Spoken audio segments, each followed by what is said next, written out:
Hey, it's Arand here. I am starting a webinar using Zenler webinar, and I wanted to show how this works. So basically, when I am here, it's obviously the Zenler webinar. Now to start the webinar, you need to start within 15 minutes of the event, and you can simply click on Start Webinar.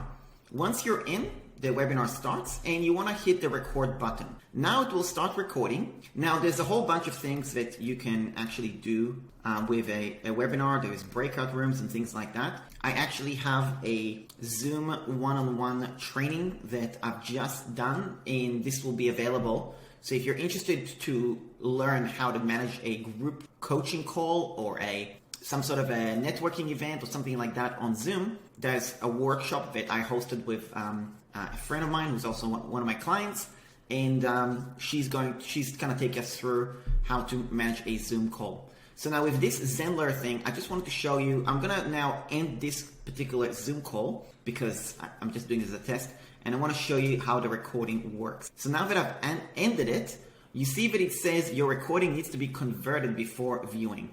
Now it's converting it pretty quickly. Now you see here, save my recording at, and you can choose where to save it. In my case, I'm saving it automatically on my computer, and here is the actual recording. Okay, so now you can actually do something with this recording, upload it to your Zenler account or wherever else. So that's about it. I just wanted to show this to you. And now what I want to do now is, obviously, like if I was to, let's just try something. Let's just click on Start Webinar again, and let's see what happens. Open.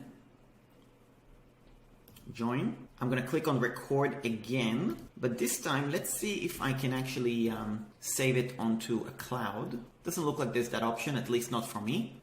Chances are, because I always save it on my computer anyway, that's just how it works. And yeah, you can stream it to Facebook and YouTube, it looks like, as well. So yeah, explore all these features and see how you go. I'll click on record again.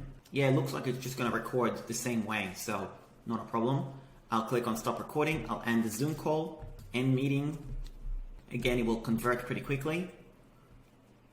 And here's the second call. So I've got both calls, and it's basically saved on my computer. So that's about it. That's new Zenler Zoom live interactive webinars. Hopefully you explore it. And yeah, thanks a lot for watching. I'll speak to you soon. So thanks a lot for watching this video. Now that you've gotten to the end, I want to invite you to check out new Zenler. This is a great tool. If you go to tryzenler.com, and by doing that, once you've actually signed up for a free account, send me an email to contact@arandbukai.com, and I'll make sure that you get some extra bonuses to help you get your website up and running as soon as possible, with some bonuses that are going to help you do that. So thanks a lot for watching. If you do this channel, please hit the subscribe button and leave a comment what other tutorials you want me to do on new Zenler. I'd love to do it for you. Thanks a lot, and I'll speak to you soon.